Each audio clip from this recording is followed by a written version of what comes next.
மறுபடியும் நான் தான். எப்படி இருக்கீங்க? நல்லா இருப்பீங்கன்னு நினைக்கிறேன். காலைல பஸ்ஸில் வரும்போது இவன் ஒருத்தன்டா, இவர் பெரிய எச்சு உணோத்து, இவர் வந்து பஸ்ஸை பற்றி ரெஃபரன்ஸ் இல்லாமல் சொல்ல மாட்டாரு அப்படின்ற மாதிரி யோசிக்கிறது எனக்கு புரியுது. இருந்தாலும் நல்லா யோசிச்சு பாருங்களேன். திடீர்னு ஒரு லாங் ட்ராவல் பஸ்ஸில் போகணுன்னு நீங்கள் நினைக்கிறீங்க. உங்கள் கையில் கிடைக்கிறது ஒரே ஒரு பஸ்ஸு தான், ஓகேவா? அந்த பஸ்ஸில் நீங்கள் அச்சு பிடிச்சி ஏறி பார்த்தா டிரைவர் சொல்கிறாரு, தம்பி ஸ்டாண்டிங் தான், தங்கச்சி ஸ்டாண்டிங் தான், யகா ஸ்டாண்டிங் தான், ஆண்டி அங்கிள் ஸ்டாண்டிங் தான் அப்படின்னு சொல்கிற வேலையில் நீங்களும் கஷ்டப்பட்டு ஐயோ இன்னொரு 2 மணி நேரம் நின்றுக்கிட்டு போனவேன்னு மனசுக்குள்ளே அழுதாலும் பரவாயில்ல அங்கிள் நான் நின்றுக்கிறேன் அப்படின்னு சொல்லி நீ தைரியமாக போய் நிற்கிற வேலையில் கண்டக்டர் ஒவ்வொருத்தர்கிட்டயா டிக்கெட் எடுக்கிறாரு. டிக்கெட் தம்பி டிக்கெட்டு எங்கே போனா? சில்லற இல்லை, 20 ரூபா இருந்தா கூட அப்படின்னு கண்டக்டர் போகிற அந்த வேலையில் உங்களுக்கு பக்கத்தில் ஒரு அங்கிள் கிட்ட வந்துட்டு எங்கே போனா? அந்த அங்கிள் சம்மந்தமே இல்லாமல் ஒரு ஊர் பேரை சொல்லி அதெல்லாம் அங்கே போகாது, கேட்டு ஏற மாட்டேன், சி இறங்க அப்படின்னு அந்த கண்டக்டர் சொன்னாருன்னு வச்சிங்கோ, ஒரு சந்தோஷம் கிளிபிலின்னு வரும் இல்லையா? அப்போ சே 2 மணி நேரம் நம்ம கஷ்டப்பட்டு நின்றுன்னு போகணுமே அப்படின்னு நம்ம நினச்ச வேலையில் கடவுள் நமக்கு உக்காந்துன்னு போகிற மாதிரி ஒரு செம்மையான வாய்ப்பை கொடுத்துருக்கிறாரு அப்படின்னு ஒரு சந்தோஷத்தோட போய் அந்த டைமில் நம்ம உக்காந்து ஒரு ஜிலி குலி அப்படின்னு சொல்லி என்ஜாய் பண்ணுவோம் இல்லையா? அந்த மாதிரி ஒரு மொமெண்ட்டு நம்ம லைஃப்பில் யாராவது நமக்கு ஒரு என்கரேஜ்மெண்ட் கொடுத்தா ஐயா யா அப்படின்னு தோணும்ல. ஸோ அந்த மாதிரியான ஒரு என்கரேஜ்மெண்ட்டோட தான் இந்த வீடியோவை நம்ம ஸ்டார்ட் பண்ண போகிறோம். என்னடா இது, எவனுமே எதுவுமே சொல்ல மாட்டான், திடீர்னு பார்த்தா 10 ப்ளே வருது, திடீர்னு பார்த்தா 17 ப்ளே வருது, திடீர்னு பார்த்தா 18 ப்ளே வருது, எவன் தான் கேட்குறான்னு தெரியல அப்படின்னு நம்ம யோசிச்சிருந்த வேலையில் ஒருத்தர் நம்ம ஆடியோ பார்த்துட்டு நல்லா இருந்தது, சூப்பராக இருந்தது, நீங்கள் கதை சொல்கிற விதமே நல்லா இருக்கு, ஐயோ நல்லா இருக்குங்க அப்படின்னு சொன்னால் ஒரு சந்தோஷம் வரும் இல்லையா?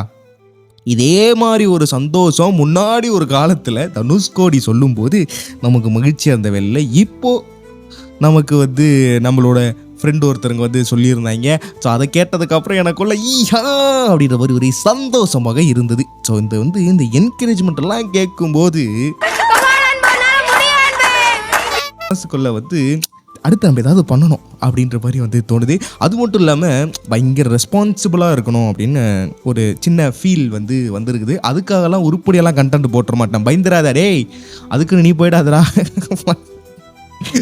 நம்ம இன்னைக்கு அதெல்லாம் பண்ணியிருக்கோம் இல்லையா? உருப்படியாக வேணா வேற பாட்காஸ்ட் கேட்பான், நம்ம பாட்காஸ்ட் ஏன் வரப்போகிறான்? ஸோ இன்றைக்கான கண்டென்ட்டுக்குள்ளே போகிறதுக்கு முன்னாடி எனக்கு ரொம்ப நாளாக இந்த ஒரு சந்தேகம் இருக்குதுங்க. இந்த சமுதாயத்திலே ஒரு குழந்தை வந்து மேலே வரணும்னு வச்சுக்கோங்க, like talented or something hells, okay. So ஏதோ ஒரு விதத்தில் மேலே வரணும், ஓகேங்களா? அப்படி மேலே வரணும்னா நெப்போட்டிசம் அப்படின்ற ஒரு துணியை பிடிச்சி தான் மேலே வர முடியுமா அப்படின்ற எனக்கு ஒரு சந்தேகம் வந்து மனசுக்குள்ளே தோணுது. இப்போது நான் ஒரு எக்ஸாம்பிள் சொல்கிறேன். நீ பேச லைட்டா ஆசை கூட வாசம் வீசும், இந்த பாட்டு இருக்கு இல்லையா? இந்த பாட்டை கேட்கும்போது சூப்பராக இருக்குல்ல? Very good. இது வந்து திப்பு ஹரிஹரனா என்னது வானவில் வாழ்க்கையா போகுது, ஐ மீன் திப்பு அவங்க என்ன ஹரிணியா? திப்பு ஹரிஹரன், ரைட்டு. ஸோ திப்பு ஹரிணி இவங்க 2 பேரோட புள்ள தான் சாய் அபியங்கர், எல்லாருக்குமே தெரிஞ்ச விஷயம். இப்போ சாய் அபியங்கரோட வாழ்க்கையில் பார்த்தீங்கன்னா இவர் வந்து is a very big music director அப்படின்லாம் சொல்லி அவரை வந்து பாராட்டி வந்து கொண்டிருந்த வேலையில் இந்த டிராகன் படத்துக்கு அப்புறம் வந்து இன்னொரு படம் ஒன்று வந்துச்சுப்பா, ஓமை கடவுளே, இதுக்கெல்லாம் மியூசிக் போட்டார்ல நம்ம லியோன் ஜேம்ஸ். ஸோ இவர் சாம்சியஸ்லாம் அடிபட்டு வர வேலையில் ஒரு 3 ஆல்பம் வந்து ஒரு பெரிய லேபிளோட பையன் அப்படின்ற ஒரு நெப்போட்டிசத்தோட பையன் அப்படின்ற ஒரு ரீசனுக்காக மட்டுமே அவனுக்கு வாய்ப்பு கிடச்சி அவன் இந்த உலகத்துக்கு தெரிஞ்சிட்டானா, இல்லை நம்ம ஆளுங்க ரொம்ப கஷ்டப்பட்டு அடிமட்டத்துலேருந்து வரத்துக்கு கஷ்டப்படுறாங்களா அப்படின்ற ஒரு கேள்வி வந்து எனக்குள்ளே இருக்குது. அதாவது ஒரு பெரிய ஹீரோவோட பையன் படம் எடுக்கணும்னு ஆசைப்படுறான், உடனே ஒரு பெரிய ப்ரொடியூசர் அவனுக்கு வாய்ப்பு தரான், அந்த பையனை படம் எடுக்கிறான். இது வந்து ஒரு புறம் இருக்க, ஒரு பெரிய பாடகரோட பையன் திடீர்னு மியூசிக் டைரக்டர் ஆகணும்னு ஆசைப்படுறான். அப்போ ஒரு பெரிய நிறுவனம் அவனுக்கு இன்வெஸ்ட் பண்ண தயாராகிறான். கடைசியில் அந்த பையன் ஒரு 3 ஆல்பம் ரிலீஸ் ஆகிறான். இப்போ பார்த்தா திடீர்னு ஒரு படத்துக்கு பெரிய மியூசிக் டைரக்டராக வந்து எல்லாராலையும் பேசப்படுறான்.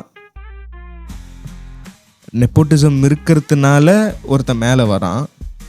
இந்த நெப்போட்டிசம் கூட இல்லாமல் ஒரு அடிமட்டத்துலேருந்து ஒருத்தன் ரொம்ப கஷ்டப்பட்டு ட்ரை பண்ணுறான்ல, அவனுக்கு ஏன் வாய்ப்பு கிடைக்க மாட்டேங்குது? அவனை ஏன் யாரும் பெருசாக பேச மாட்றாங்க? அப்படி ஒருத்தன் கஷ்டப்பட்டு வந்து நின்றான்னா அவனும் நாளைக்கு என்ன பண்ணுறான்? நெப்போட்டிசம் தான் பண்ணுறான். ஸோ இந்த நெப்போட்டிசம் பற்றி உங்களுக்கு என்ன கருத்து இருக்குதுன்றதை கமெண்ட்டில் சொல்லுங்கள். ஆனால் நம்ம இன்றைக்கி டாபிக் வந்து நெப்போட்டிசம் பற்றி பேச போகிறது இல்லை. ஸோ வந்து எனக்கு திடீர்னு தோணுச்சு, என்னப்பா இது, அப்போ அண்ணாரோட புள்ளன்னா இன்னாருக்கு வாய்ப்பு கொடுத்துருவீங்களா, இன்னா சொன்னார் அப்படின்ற மாதிரி எனக்கு மனசில் தோணுச்சு. அதான் உங்கள்கிட்ட கேட்கலான்னு வந்தேன்பா. உங்களுக்கு தோணுச்சுன்னா சொல்லுங்க, இல்லைனா விட்டுருங்கோ. நீங்கள் கேட்டுட்டு இருக்கிறது உங்கள் அழகிரி உங்கள் டாக்டர் ஹரிஹரன் ஸ்ரீ. அப்புறம் நாளைக்கு என் புள்ளியும் பாட்காஸ்ட்டில் கொண்டு வந்து விட்டுருவோம்ல, யார் நாங்கள்லாம் ரைட்டு. ஸோ வந்து நானே பாட்காஸ்ட் ஒழுங்க அதான் தனுஷ்கோடி சொல்லுவாப்புல, பாட்காஸ்ட்டே வாரம் ஒழுங்காக போடாத நாயினி, நாளைக்கு உன் புள்ளைய கொண்டு வந்து விடுவியா, முதல்ல அதெல்லாம் வந்தால் பார்த்துக்கலாம் போ அப்படின்ற மாதிரி தோணும். Right, no the delay, let's play the relay. வாங்க ஆடியோக்குள்ளே பல்லாம் இருக்குது சாக் இருக்குது சாக்.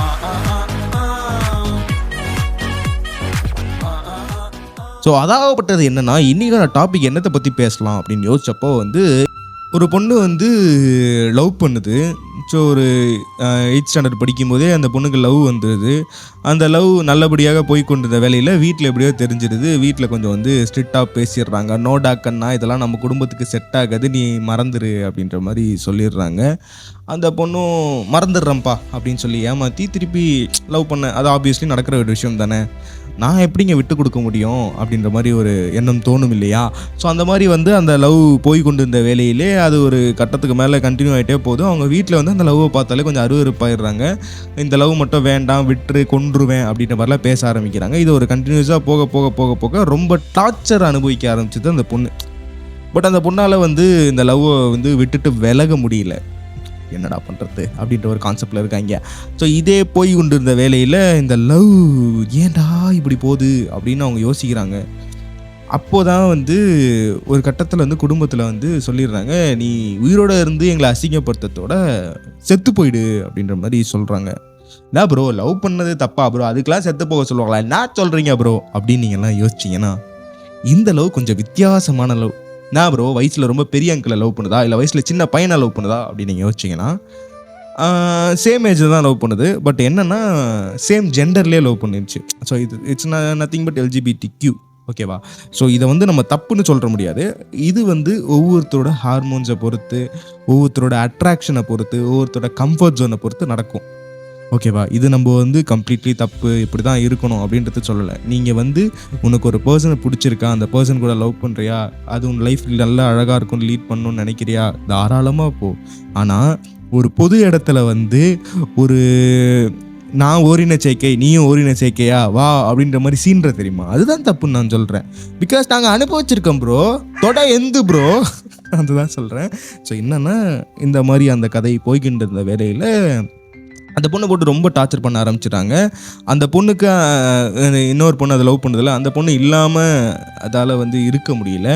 ஸோ தட் வந்து நான் வந்து அவளை வந்து கொன்று கல்யாணம் பண்ணிக்க முடியாது, என் வீட்டில் எதுக்குறாங்க, என்னை செத்துப்போன்னு சொல்கிறாங்க, அப்போ நான் செத்து போயிடுறேன் அப்படின்னு சொல்லி அந்த பொண்ணு வந்து சம்திங் ஏதோ ஒரு பாய்சன் சாப்பிட்டு இறந்துருச்சு அப்படின்ற ஒரு கதை வந்து ஒரு பரவலாக இந்த புரளி மாதிரி பேசப்படுவாங்களே, இது எவ்வளோ உண்மைன்றது எனக்கு தெரியல. பட் இது வந்து பேசிக்கிட்டு இருந்தாங்க. ஸோ இதன் மூலமாக நான் தெரிஞ்சுக்கிட்ட விஷயம் என்ன அப்படின்னு பார்த்தீங்கன்னா, ஸ்டில் வந்து ஒரு லவ்வுக்காக ஒரு சம்திங் உயிரை கொடுக்குற அளவுக்கு ஒரு லவ் வந்து ஒன்று எக்ஸிஸ்ட் ஆகுது அப்படின்றது வந்து கேட்டு ஒரு சந்தோஷமாக, பரவாயில்லையப்பா, முன்னெல்லாம் வந்து ஒரு சிம் கார்டில் டியூவல் சிம்லாம் போட்டு பேசிகிட்டு இருப்பாங்க, இப்போ என்னடா இது பரவாயில்லையே, சாரி ஒரு ஃபோனில் டியூவல் சிம்லாம் போட்டு பேசுவாங்க, இப்போ என்னடா இது பரவாயில்லையே அப்படின்ற மாதிரி தோணினாலும் இதில் சங்கட்டமான விஷயம் என்னென்னா, இதில் சங்கட்டமான விஷயம் என்ன அப்படின்னு பார்த்தீங்கன்னா, செக்ஷன் 377 என்னதான் நம்ம ஊரில் லீகலாக இருந்தாலும் மக்களால் ஏற்றுக்கொள்ள முடியாத ஒரு விஷயமாக தான் இன்னமும் சுற்றிக்கிட்டு இருக்கு. பிகாஸ் அது ஒரு அருவருப்புத்தக்கதாக பார்க்குறாங்க மக்கள். இதில் என்னோட கண்ணோட்டம் என்ன அப்படின்னு பார்த்தீங்கன்னா வந்து, நான் செக்ஷன் 377 தப்புன்னு சொல்லலை, அது அவங்களோட விருப்பம் இல்லையா? இப்போ வந்து எனக்கு ஒரு பர்சனை பிடிச்சிருக்குன்னு வச்சுக்கோங்களேன், ஏன் பிடிச்சிருக்கு, எதுக்கு பிடிச்சிருக்குன்றதுலாம் தெரியாது. ஓகேவா? அவங்க என்ன பண்ணாலும் எனக்கு பிடிக்கும், அவ்வளோதான். இதே விஷயமே வந்து ஒரு காதலில் இருக்கக்கூடிய ஒரு சந்தோஷம் நீங்கள் வந்து கல்யாணத்தில் இருக்குமா அப்படின்னு பார்த்தீங்கன்னா கண்டிப்பாக இருக்காது. காதல்ன்றது ஒரு இமேஜினரி வேர்ல்டு. ஓகேவா? ஸோ வந்து உன்னை இம்ப்ரெஸ் பண்ணணும்னா நான் என்ன வேணால் பண்ணுவேன். உன்னை இம்ப்ரெஸ் பண்ணுறது மட்டும்தான் என்னோட டார்கெட்டு. ஆனால் கல்யாணன்றது அப்படி கிடையாது. It's a reality of life. ஓகேவா? ஸோ அந்த ரியாலிட்டி ஆஃப் லைஃப்பில் வந்து உன்னை இம்ப்ரெஸ் பண்ணால் என்ன பண்ணுறது, கால் வயிறு கஞ்சி அதை நான் குடிக்கணுமே அப்படின்ற ஒரு கான்செப்டில் நம்ம ஓடும்போது நிறைய ஃபேஸ் பண்ணுவோம். லவ் என்னும்போது நீ திட்டு செல்லும் நான் வாங்கிக்கிறேன் அப்படி நம்ம காத்திருந்தாலும், கல்யாணம் போது நீ யாரு என்னை பற்றி சொல்கிறதுக்கு, உனக்கு என்னடி தெரியும் என்னை பற்றி, நீ கல்யாணம் ஆகிட்டு வந்துட்டுன்றதுக்கெல்லாம் நீ சொல்கிறதெல்லாம் நான் கேட்க முடியாது அப்படின்ற ஒரு கான்செப்ட்குள்ளே போயிடுவோம். ஸோ ஒரு ஒரு லவ், அந்த இமேஜினரி வேர்ல்டு, நம்மளோட டொப்பமைனு, நம்மளோட வந்து செரோட்டோனின் மெலட்டோனின் ஹார்மோனு எல்லாமே இருக்கட்டும். ஆனால் இந்த இது அந்த ஒரு பொண்ணாக இருக்கிறதுனால அவங்க வீட்டில் அருவருப்பாக பார்த்துருப்பாங்க, ஒரு பையனை அந்த கல்யாணம் பண்ணி வச்சுருப்பாங்களா அப்படின்ற ஒரு கான்செப்ட்லாம் யோசிச்சு இன்னொரு சைடு மண்டையை போட்டு குழப்பிக்கிறதுக்கெல்லாம் முன்னாடி எனக்கு தோணுன விஷயம் அப்படின்னா என்னென்னா, if you love something really, உனக்கு ஒரு விஷயம் உண்மையிலே பிடிச்சிருந்ததுன்னா வெயிட் பண்ணு. If it come backs to you, அந்த விஷயம் ஒன்று திருப்பி உன்கிட்ட வந்துச்சுன்னா அது கண்டிப்பாக உந்து தான், உங்ககிட்டேருந்து யாரும் வாங்கிக்க முடியாது. நான் அந்த பொண்ணுக்கிட்ட சொல்கிறது என்னென்னா, சப்போஸ் நான் அதோட அண்ணனாக இருந்து அதுக்கிட்ட நான் சொல்லியிருப்பேன்னா, உனக்கு நிஜமாலே அந்த பொண்ணு பிடிச்சிருந்ததுன்னா நீ வெயிட் பண்ணு. இது அவங்க சான்ஸ், அவங்களோட சான்ஸ். அப்போது அவங்க இப்படி தான் பேச ஆரம்பிப்பாங்க, இப்படி தான் இது பண்ண ஆரம்பிப்பாங்க. நீ யாருன்றத நீ வெயிட் பண்ணி நீ தான் ப்ரூவ் பண்ணணும். உனக்கு ஒரு விஷயம் வேணும்னா அந்த விஷயம் எவ்வளோ தேவை இருக்குன்றத நீ தான் ப்ரூவ் பண்ணணும். இந்த லவ்ன்ற ஒரு விஷயம் வந்து நம்ம ஒரு பர்சன் மேலே வைக்கிறத மட்டும் நம்ம எடுத்துகிட்டு போயிட முடியாது இல்லையா? நீ ஒரு லவ் பண்ணுற ஒரு விஷயம் உனக்கு ரொம்ப பிடிச்சிருக்கு, அந்த விஷயம் உனக்கு வேணும் அப்படின்னு நீ நினைக்கிறேன்னா அப்போ அது உனக்கு எவ்வளோ வேணுன்றத நீ தான் காட்டணும். இல்லை நீ அவன்கிட்ட பேசக்கூடாது, இவங்கிட்ட பேசக்கூடாது, நீ அங்கே போகக்கூடாது, இங்கே போகக்கூடாது, நீ அவனை பார்க்கக்கூடாது, அவனை ஏன் உன்னை பார்க்குறான், அவன் ஏன் வந்து உன்கிட்ட பேசுகிறான். இந்த பொசசிவ்னஸ்லாம் லவ்ன்ற ஒரு கான்செப்டில் இருக்காங்கல்ல, சத்தியமாக அதெல்லாம் லவ் கிடையவே கிடையாது. இந்த லவ் ஒரு பர்சன் வந்து இப்போ நான் ஒரு லவ் பண்ணுறேன் அப்படின்னா நானாக இருக்கிறத ஃபீல் பண்ணாதான் அது லவ். நான் யாருன்றத நான் ஃபீல் பண்ணணும். ஓகே, நான் யாருன்றத அவன் எனக்கு அடையாளம் காட்டுறான், அப்போ அதுதான் லவ் அப்படின்றது தான் உண்மையான லவ். ஓகேவா? ஸோ அவன் நினைக்கிறத நான் பண்ணணும், அதுதான் என் லவ் அப்படின்னு நினச்சிட்டா நீ தான் ஏன் அங்கே கோபாலி மூக்கில் ஒரு பலூன் மாட்டிக்க கரெக்டாக இருக்கும். ஸோ வந்து இப்போ உள்ள ஜென்ரேஷனில் பாதி பேர் வந்து லவ் பண்ணிட்டையா, ஓகே போட்டாச்சு, டெசிக்னேஷன் போட்டாச்சு, இனிமேல் வந்து நீ இவனை பார்க்கக்கூடாது, இவங்கிட்ட பேசக்கூடாது, இவங்கிட்டலாம் இப்போ இது பண்ணக்கூடாது, அப்புறம் உனக்கு யாரெல்லாம் ஃப்ரெண்ட்ஸ் இருக்கா காட்டு, இதெல்லாம் கட் பண்ணு, பிளாக் பண்ணு, இவங்கெல்லாம் யாரும் உனக்கு கால் பண்ணக்கூடாது, உங்கள் அம்மாவே வாரத்துக்கு 2 நாள் தான் பேசணும், அப்பாவுக்கு வந்து இஸ் எ மென், அவர் பேசக்கூடாது, அவர் என்றைக்காவது ஒரு நாள் எப்படிமா இருக்க அப்படின்னு கேட்கலாம், அந்த ஒரு வார்த்தை மட்டும் தான் அலவுடு அப்படின்ற ஒரு கான்செப்டில் தான் இப்போ போயிட்டு இருக்காங்க. நான் ரீசெண்டாக ஒரு 2-3 பேரை லவ் பார்த்தேன். எதுக்குடா பிரேக்கப் பண்ணேன், நான் அவங்க அண்ணா கிட்ட 1 மணி நேரம் பேசுகிறான்னா அப்படின்றானுங்க. டே யாரா எப்படா அப்படின்ற மாதிரி தோணுச்சு. ஸோ வந்து லவ்ன்ற ஒரு விஷயத்த வந்து இந்த சினிமாக்களில் தப்பாக போர்ட்ரே பண்ணிட்டாங்களோ, அதை வச்சு நம்ம ஆளுங்க வந்து லவ்னா இதுதாங்க கான்செப்ட், கையை பிடிச்சா லவ், காதை பிடிச்சா லவ் அப்படின்ற ஒரு கான்செப்ட்லேயும் இன்னொரு சில கும்பல் வந்து சுற்றின்னு இருக்கிறாங்க. ஸோ நான் வந்து அந்த பொண்ணோட கதைக்கே வரேன்.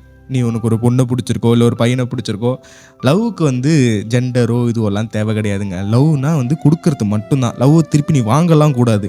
நீ வாங்கணும்னு நினச்சனாலே நீ தோத்துட்ட அந்த இடத்துல. ஓகேவா? நான் வந்து அவன் மேலே அவ்வளோ அன்பு வச்சுருக்கேன், ஆனால் அவன் எனக்கு ஒரு மெசேஜ் கூட பண்ணல. உண்மையிலே உனக்கு வந்து அவனுக்கு உன் மேலே லவ் இருந்ததுன்னா அவன் உன்னை தான் நினச்சின்னு இருப்பான். அவன் உன்னை விட்டுட்டு வேறு யாரும் நினைக்க மாட்டான். அவன் என்ன வேலை வேணா பண்ணட்டும், அவன் என்னன்னா பேசட்டும், கடைசி வரைக்கும் உன் மேலே உண்மையான லவ் இருந்ததுன்னா அதை உன்னை மட்டும்தான் அவன் நினைப்பான். உன்னை தவிர வேறு யார்கிட்டையும் போக மாட்டான். அப்போது அவன் எப்படி உண்மையான லவ் வச்சுருப்பான்? நீ உண்மையாக இருக்கணும். அப்போ நீ உண்மையாக இருக்கணும்னு நீ உன்னோட லவ் அடிக்கடி காட்டணும். அப்போ உன் லவ் நீ அடிக்கடி காட்டும் போது உன்னை விட்டு எப்படி போகணுன்னு அவனுக்கு தோணும் இல்லையா? உன்கிட்ட தான் வரணும். என்ன நடந்தாலும் அவள் தான்ப்பா, நான் அப்படியே அவகிட்ட போயிட்டு அப்படி பேச்சு போடும்போது தான் மனசுக்கு சந்தோஷமாக இருக்கும் அப்படின்னு சொல்லுவாங்களே, அதே மாதிரி தான் என்ன நடந்தாலும் அவன் தாங்க, அவன்கிட்ட போயிட்டு இதாண்டா நடந்துச்சு அப்படின்னு சொல்லும்போது அது ஒரு சந்தோஷம் இல்லையா? ஸோ இதுதான் வந்து லவ். உனக்கு உண்மையிலே ஒரு விஷயம் பிடிச்சிருக்கு, அந்த விஷயம் வேணும் அப்படின்னு நீ நினைக்கும் போது அந்த விஷயத்துக்காக சாகிறதுக்கு துணிகிற நீ அந்த விஷயத்துக்காக வாழ்கிறதுக்கும் நீ கொஞ்சம் ரெடி ஆகணும். அதே மாதிரி இப்போவும் சொல்கிறேன், நல்லா ஞாபகம் வச்சுக்கோங்க, லவ்ன்றது வெறும் இமேஜினரி வேர்ல்டு. ஒரு இமேஜினரி வேர்ல்டுக்குள்ளே நம்ம வாழ்கிறோம் இல்லையா? ஸோ அந்த இமேஜினரி வேர்ல்டில் உனக்கு வந்து திடீர்னு நினச்சனா வந்து பூக்கள் பூக்கும், பட்டர்ஃப்ளை பறக்கும், ஓகேவா? இந்த உலகமே இருண்டு போனாலும் அவன் மட்டும்தான் அழகாக தெரிவான், அவன் மட்டும்தான் அழகாக தெரிவா, ஓகேவா? நீ என்ன பண்ணாலும் உன்னை என்கரேஜ் பண்ணுறதுக்கு அவன் இருந்துக்கிட்டே இருப்பான். ஸோ இதெல்லாமே ஒரு கான்செப்ட் இருக்கும், ஓகேவா? பட் இதை தாண்டி ஒரு லைஃப் இருக்குது. அதுதான் த ரியாலிட்டி ஆஃப் லைஃப். அந்த ரியாலிட்டி ஆஃப் லைஃப்பை நீ ஃபேஸ் பண்ணணும்னா பல சண்டைகளை ஃபேஸ் பண்ணணும், பல பிரச்சனைகளை ஃபேஸ் பண்ணணும். உனக்கு நீ எல்லாத்துக்கும் தயாராக இருந்தால் மட்டும்தான் நீ வந்து அந்த லவ்வை வந்து நெக்ஸ்ட் லெவலுக்கு கொண்டு போக முடியும். அப்படி இல்லைன்னா அந்த லவ்வோட வே வந்து பாதியிலே நின்றுடும். ஸோ நான் வந்து எது எடுத்தாலும் என் லைஃப்பில் செட்டே ஆக மாட்டேங்குது, எல்லோரும் என்கிட்ட ஃபேக்காக இருக்காங்க அப்படின்னு நினச்சேன்னா அப்போது தப்பு வந்து அவங்க மேலே இல்லை, தப்பு ஏதோ உன் மேலேயும் இருக்குது. உன் மேலே தப்பு இல்லாமல் அவங்க ரீசன் ஆக மாட்டாங்க. அதை நீ தெளிவாக புரிஞ்சிக்க. அதே மாதிரி உனக்கு ஒரு விஷயம் வேணும் அப்படின்னா அந்த விஷயத்துக்காக நீ வந்து போராட கற்றுக்கணும். நீ வந்து சும்மா வந்து இது நடக்காது, முடியாது, இது செட் ஆகாது அப்படின்ற ஒரு கான்செப்ட்குள்ளேயே போயிட்டேன்னா கடைசி வரைக்கும் வந்து உனக்கு அந்த விஷயம் கிடைக்கவே கிடைக்காது. வாழ்க்கை ஃபுல்லாக வந்து ஃபீல் பண்ணிட்டு தான்டா இருக்கணும், புரிஞ்சிக்கடா. ஸோ அதனால் வந்து நான் சொல்கிற விஷயம் என்னென்னா, லவ்ன்றது கொடுக்கறது, அதை முதல்ல புரிஞ்சிக்கங்க. அடுத்த விஷயம், நீ லவ் பண்ணுறன்றதுக்காக அந்த பொண்ணோ அந்த பையனோ வந்து மொத்தமாக உன் ப்ராப்பர்ட்டி கிடையாது, சரியா? நீ லவ் பண்ணுறன்னா உன் லவ்வை கொடுக்கறதுக்கு ஒரு பர்சன் கிடச்சிட்டாங்க, அவ்வளோதான். அதே மாதிரி அவன்கிட்ட இருந்து அந்த லவ் திருப்பி என்கிட்ட வந்து அவனோடே நான் உனக்காக ஸ்டேட்டஸ் போட்டேன். ஆமாங்க, இந்த கான்செப்ட் எனக்கு புரியவே இல்லை. அதாவது இந்த லவ் நிறைய பண்ணுறாங்கன்னா ஸ்டேட்டஸ் போட்டால் தான் அது வந்து லவ் அப்படின்ற ஒரு கான்செப்ட்குள்ளே யோசிக்கிறாங்க. அது என்ன இது என்ன கல்ச்சர் இது எனக்கு புரியவே இல்லை. ஸோ வந்து உங்ககிட்ட சொல்கிறதுக்கு நான் பல வருடங்கள்லாம் முன்னாடி ஒரு லவ் போச்சு. ஸ்டேட்டஸ் எனக்கு போட மாட்டேற, எனக்கு வந்து இது என்னது, நான் உனக்காக ஸ்னாப் சாட்டில் ஸ்ட்ரீக் விட்டேன், நீ அதெல்லாம் பார்க்க மாட்டேற, அப்புறம் வந்து இன்ஸ்டாகிராமில் உன்னை டேக் பண்ணி ஸ்டோரி போட்டேன், அதை நீ பார்க்கல, அப்படிலாம் சொல்லிலாம் வந்து ஒரு பிரேக்கப்லாம் ஆச்சு. ஸோ எனக்கு என்ன தோணுச்சுன்னா, என்ன அது எப்படிடா கண்ணாடி திருப்பினா ஆட்டோ ஓடும் அப்படின்ற கான்செப்ட் தாங்க எனக்கு தோணுச்சு. இது வந்து உன்னோட ஃபார்ம் ஆஃப் லவ்வாக இருக்கலாம், ஓகேவா? என்னோட லவ் வந்து நான் எக்ஸ்ப்ரெஸ் பண்ணுறது இதுவாக இருக்கலாம். பட் என்னதான் இருந்தாலும் அது ஒரு கண்டென்ட் தான், ஓகேவா? அந்த கண்டென்ட்டுக்கு ஒரு எமோஷனை ஷேர் பண்ணணும் நம்ம நினைக்கிறது வந்து அந்த எமோஷனை நீ நேரில் காட்டுறா, அது உன் கண்ணில் பார்க்கணுண்டா அப்படின்ற மாதிரி தான் நான் சொல்கிறேன். ஸோ வந்து தெளிவாக புரிஞ்சுக்கங்க. ஒருத்தருக்கு ஸ்டேட்டஸ் வைக்கிறதுனாலையோ, ஒரு கண்டென்ட்டை ஷேர் பண்ணுறதுனாலையோ, ஒருத்தர் டேக் பண்ணுறதுனாலையோ, ஒருத்தருக்காக ஸ்டீக் கூறதுனாலையோ அது உங்கள் வே ஆஃப் லவ்வை எக்ஸ்ப்ரெஸ் பண்ணுறதா நீங்கள் நினச்சிங்கன்னா திருப்பி எடுத்து மூக்கில் மாட்டிக்கங்க, ஓகே? அந்த டொப்பமைன் வந்து உனக்கு வந்து ஒரு 5 நிமிஷத்துக்கு இருக்கும், 10 நிமிஷத்துக்கு இருக்கும். அதே டொப்பமைன்லாம் எல்லா இடத்துலையும் இருக்காது. ஆனால் நீ பண்ணுற ஒரு அழகான ஒரு மொமெண்ட் இருக்குல்ல, ஸோ நீ பேசுகிற ஒரு அழகான ஒரு வார்த்தை இருக்குல்ல, நீ இது பண்ணுற ஒரு சந்தோஷமான ஒரு விஷயம் இருக்குல்ல, அந்த மொமெண்ட்டு தான் என்ன நடந்தாலும் உங்ககிட்ட தான் வரணும், உங்ககிட்ட தான் பேசணுன்ற ஒரு ஹாப்பினஸை கொடுக்கும். பட் நீ ஏன் எனக்கு ஸ்டேட்டஸ் போடல, நீ ஏன் எனக்காக பேசலை, நீ ஏன் பர்த்டேக்கு விஷ் பண்ணல அப்படின்னு கேட்டு நீ டைம் வேஸ்ட் பண்ணுற ஒவ்வொரு செகண்டும் வந்து உன்னோட ஹாப்பியான மொமெண்ட்ஸ் பல விஷயத்த நீ வந்து இழக்கிற. அதை நீ புரிஞ்சிக்கணும், ஓகேவா? ஸோ மற்றும் ஒரு சுவாரஸ்யமான ஆடியோவில் உங்கள் காதுகளை வந்து கிழிக்கிறேன். இன்றைக்கி ஆடியோவில் நான் என்ன பேசினேன்னு எனக்கே தெரியல, மறந்துட்டேன். சப்போஸ் உங்களுக்கு தெரிஞ்சதுன்னா கீழே கமெண்ட்டில் வந்து தெரிவிக்குமாறு தெரிவித்து கொள்கிறேன். அப்படி கமெண்ட்டில் தெரிவிக்க முடியாமல் ஒவ்வொருத்தரும் கஷ்டப்படுறீங்கன்னு கேள்விப்பட்டேன். அதனால் என்ன பண்ணுங்கன்னா, நம்மளோட யூடியூப் சேனல் இருக்குது, அங்கேயே இதே வந்து நீங்கள் கீழே கமெண்ட்டில் போடலாம். அப்படி இல்லைனா நம்ம இன்ஸ்டாகிராம் பக்கம் வாங்க, அந்த இன்ஸ்டாகிராம் பக்கம் வந்து உங்களோட மெசேஜை போடலாம், ஓகே?